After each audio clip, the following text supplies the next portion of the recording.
I need just a little Jesus and need y'all to pray for me just a little bit. And we're gonna, if you can stand with me, please. And we're gonna go to Luke 21.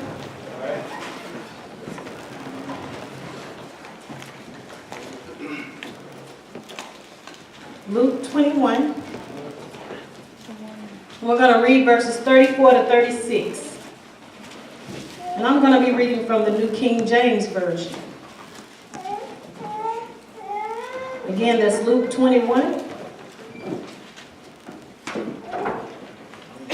Luke 21, verses 34 to 36.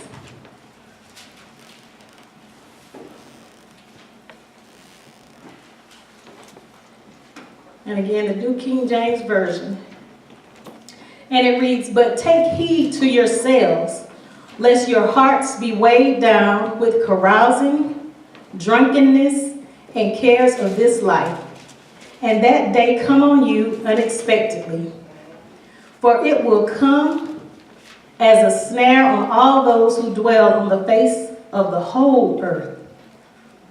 Watch therefore, and pray always that you may be counted worthy to escape all these things that will come to pass, and to stand before the Son of Man." Amen. Amen. Amen.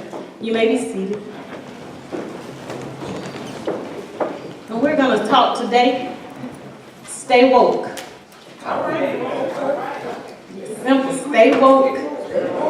Stay woke. Stay woke.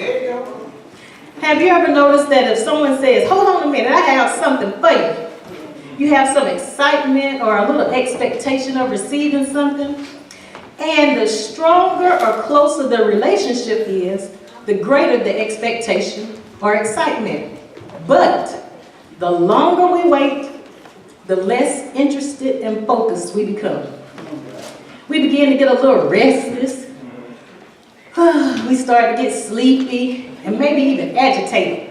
We'll start to threaten to leave. If they're not out here in 5 more minutes, I'm out of here. Even if we have faith in that person, we start to lose hope or faith in what they've promised.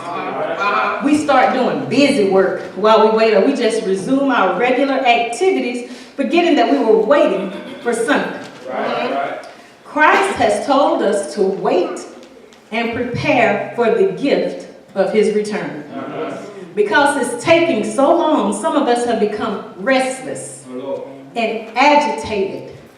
Some of us have gone to sleep, unaware of what is happening all around us. We need to wake up and stay woke. Luke 21, 34 to 36 tells us what we need to do and how we need to live to prepare for the coming of Jesus Christ. Yes, it has been a long time coming, but we cannot lose faith in the promise. We have already read in Matthew 36, "But of that day and hour no one knows, not even the angels of heaven, but my Father only." In Sunday school these past few weeks, we've been studying about Noah and the great flood and the people's lack of preparation or preparedness. They were watching Noah and talking about how crazy he was while they kept doing their thing. They were eating, drinking, and being merry, living their life like it was golden. Talking about this man building this big old boat in this dry desert land. Some of us are doing the same thing today. Let's take a look at the scriptures. Verse 34 starts, "Take heed," meaning pay careful attention to, be alert to, be mindful of. In other words, be aware or woke to yourselves. To who? To yourselves. Amen. Guess what? We lost somebody already. I can't pay attention to myself and what I'm doing because I'm so busy watching you. We're doing what the people did to Noah. I'm watching others and talking about how crazy they are when they are doing what God has told them to do. I can't hear hear what God is telling me to do to be ready, because my focus and my mind on everybody else's response to God. I can't even respond because I'm watching you. It don't take all that hollering. It don't take all that crying. It don't take all that jumping and shouting. What he think he doing? What she supposed to be doing? Stay woke and take heed to yourself. That's right. You don't know my story, so you can't break my praise. That's right. Take heed to yourself. Ask these questions instead. What am I allowing myself to do? What am I watching and listening to? Who are my friends? What is my relationship with God? Have I grown closer to Him, or have I drifted away from Him? If I am aware of what is really going on with me, I don't have time to watch you. That's right. Stay woke. I just read a story the other day. The lady said that she was going to leave, went to the pastor and told him she was going to leave the church. He asked her why. She said, well, they in there on their cell phones. They doing this and they doing that. He said, well, I tell you what. Do me a favor. Fill a glass full of water. Walk around the church 2 times and make sure you don't spill the water. She was like, okay, I can do that. So she walked around the 2 times. She came back to him. She said, okay, I didn't spill any water. He asked, so what was everybody doing? She said, I don't know, because I was watching the water to make sure it didn't spill. That's how we need to be with God. We don't need to be watching everybody else. Stay woke. Lest your hearts be weighed down with carousing, drunkenness, and cares of this life. If we don't pay attention to ourselves and our soul salvation, we will find ourselves weighed down, burdened with, overtaken by carousing. That's drinking alcohol and talking loudly. The King James Version says surfing, which is consuming too much of something. It doesn't just say alcohol. It just says too much of something. The Greek word is krapela, which translates to dissipation.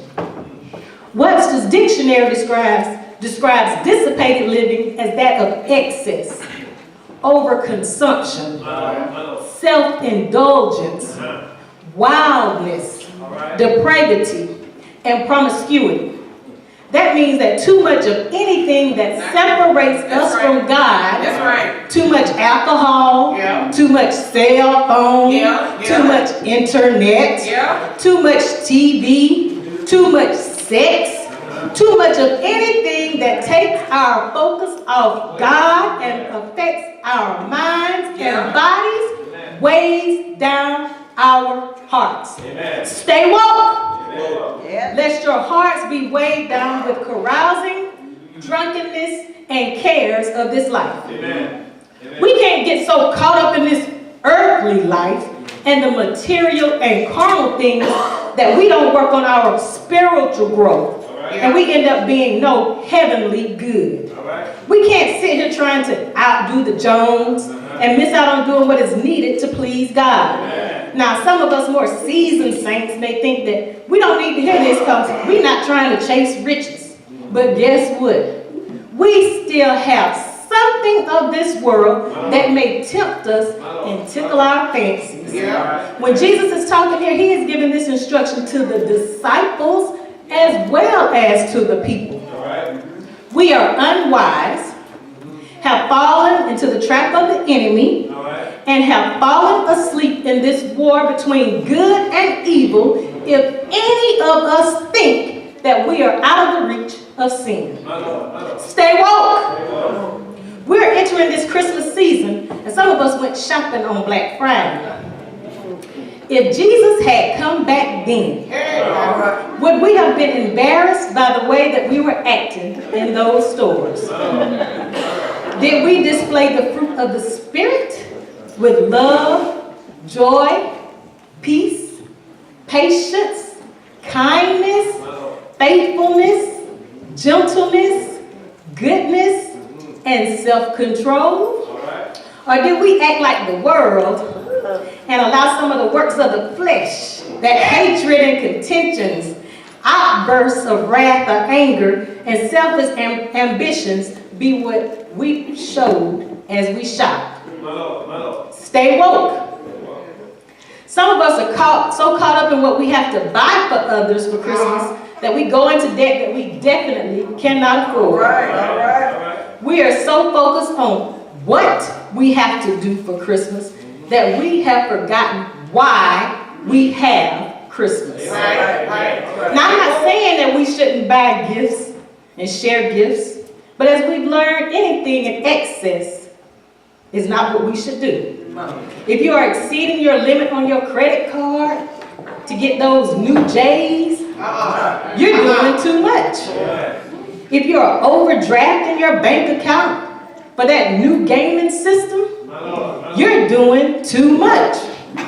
If you're going to be left worrying about how to pay your bills for the next month and the next year because of what you bought, you are doing too much. Instead of buying our kids everything they want, how about we try giving them all that they need and teach them about Jesus while living a life that shows them Jesus? Stay woke. Lest your hearts be weighed down with carousing, drunkenness, and cares of this life, and that day come on you unexpectedly. We must live each day as if Christ is coming back right now. If not, we may be caught and our house is not in order. As the old song goes, 99 and a half won't do. You ever notice how we have the law and we follow the law most of the time? And it's something that we probably try to follow all the time, but we see everybody else breaking it just a little bit. And then we decide, well, they doing it, let me do it too. And the police catches us, and then we get mad at them. What he doing over there? We blame our junk and our mess on somebody other than ourselves. We can't get lazy and lax because we see everybody else doing it, doing whatever they want, whenever they want, however they want. We can't let Jesus come back and catch us in the middle of our mess. Stay woke. For it will come as a snare on all those who dwell on the face of the whole earth. It's coming as a snare, a trap, meaning that we don't know when, we don't know where, we don't know how. Now, we've seen traps set for animals. It's placed somewhere in their natural habitat. And as they are going on about their daily business, they are caught, trapped, snared. It can be a net, a box, a rope, some metal. It can come in many forms, but they all serve one purpose. They stop the animal. On that day, we will all be stopped, caught up in what we are doing and how we're living. Stay woke. We don't want to be caught with our house not in order. Watch, therefore, and pray always that you may be counted worthy to escape all these things that may come to pass. So in verse 34, we saw that he said, take heed to yourselves. Now we come back and it says, watch, therefore, and pray always. We can never drop our guard on sin and temptations. We can never think that because we are saved, we no longer have to be aware. We can never stop fighting in the spirit against the desires of our flesh. Because if we do, we will be caught up in the ways of this world. Stay woke. 1 Peter 5:8 says, be sober, be vigilant, because your adversary, the devil, walks about like a roaring lion, seeking whom he may devour. We must be alert, awake, self-disciplined, and careful not to get stuck in spiritual pitfalls. Amen. The enemy is walking around like a roaring lion, not as king of the jungle, but as the temporary ruler of this world. Yeah. And he is still doing everything he can to make us turn from God. Yes, yes. Some of us have fallen asleep and we're falling into his snare. We're saturating our minds and our hearts with things that are unholy and unclean. You can't find a good show on television now that doesn't make sexual immorality socially acceptable. Shows even for our children and teenagers are showing sexual promiscuity and homosexuality as the new normals. The enemy has gotten more crafty and cunning, knowing that if something has God in it, we're more likely to look and listen. There's a new show now called God Friended Me. Started out friendly and conservative. Then they slowly ease things in that are not of God. Because some of us may like the show, we continue to accept what we see on the screen. Our music, we like the beat. You ask sometimes, what did it say? I don't know. But once we do find out what the lyrics are and what they mean, by that time we caught up, that's my jam, and we still listening. Stay woke. It doesn't take long before what we see and what we hear makes it easier for us to do something that we shouldn't. And then we're sitting there scratching our heads wondering, man, how in the world did I get here? Was that a dream? Did I really do that? Stay woke. Yes, you did it. It became more acceptable because everybody is saying it's okay. Stay woke. Watch therefore and pray always that you may be counted worthy to escape all these things that may come to pass and to stand before the Son of Man. Now, we just had Thanksgiving, and many of us had family that came in, and we were preparing for their arrival. If we really wanted to be hospitable and make it just as enjoyable as possible, we didn't start getting things ready the day they were coming in. We started weeks and maybe even months past. And if they told us they were coming that same day, we might have been a little irritated. They didn't give me enough time to make sure everything is done right. We may have stayed up late cleaning the house, spending money. Oh, I got to fix this. I can't let mama see this looking like this. Just trying to get things right. Things that we bypass in our house every day. Things that we have overlooked and accepted in our own homes. But then we want to put our best foot forward. We wake up to things that we have not paid attention to, and now we want to get our physical house in order. So knowing that we don't know the day, the time, the hour that Jesus is coming, don't we need to stay woke to our spiritual homes? Don't we want to stand before him as our best selves? Don't we want to hear him say, well done, my good and faithful servant? So what must we do? Stay woke. John 2:28 says, and now little children, and he's not talking about just the youth, we are all God's children. And now, little children, abide in him, that when he appears, we may have confidence and not be ashamed before him at his coming. So what must we do? We must abide in him. We must live righteously, not by man's standard, but by God's. I don't know about you. I love my brother Reverend Brown, but I'm not worried about what he's doing. I don't know about you. I love my brother Reverend Daniel, but I can't try to see how Reverend Daniel is living. All I can do is stay woke and walk in the light that God has called me to be. Am I a good steward over these resources that God has given me? Am I an example of Christ to my husband, my children, and to anyone that I come into contact with? I don't have time to focus on you if I invested my time into watching me. We must stay woke to the attacks of the devil. We must stay woke to our own wicked and sin-sick ways. We must stay woke to the very things that have gripped our hearts and pray that they be removed. Yes, God. We must stay woke that we don't want our living to be in vain. Yeah. We must stay woke to the fact that God gave his only begotten Son, Jesus, so that we may not perish.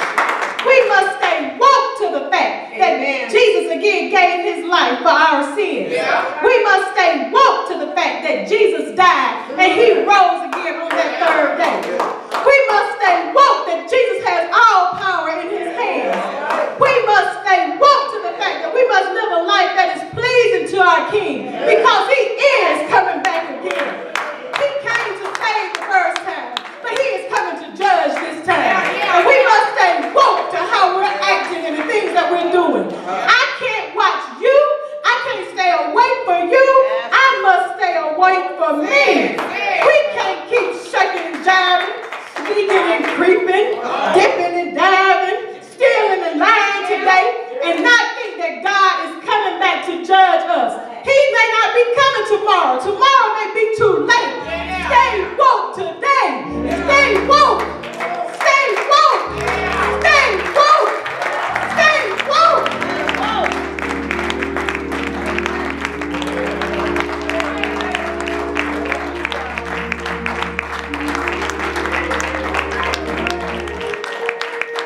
We gotta stay woke. We gotta teach our young children.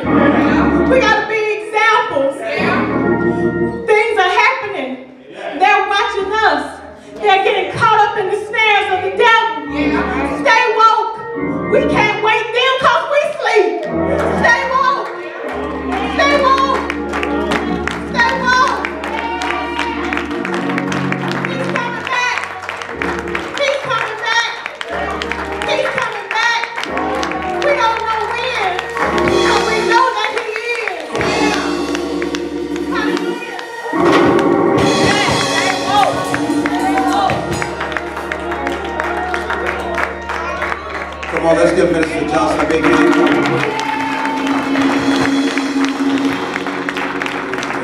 Wonderful, wonderful message. Stay woke. Stay woke. And at this time, we're going to open up the doors of the church. Perhaps there's someone here that should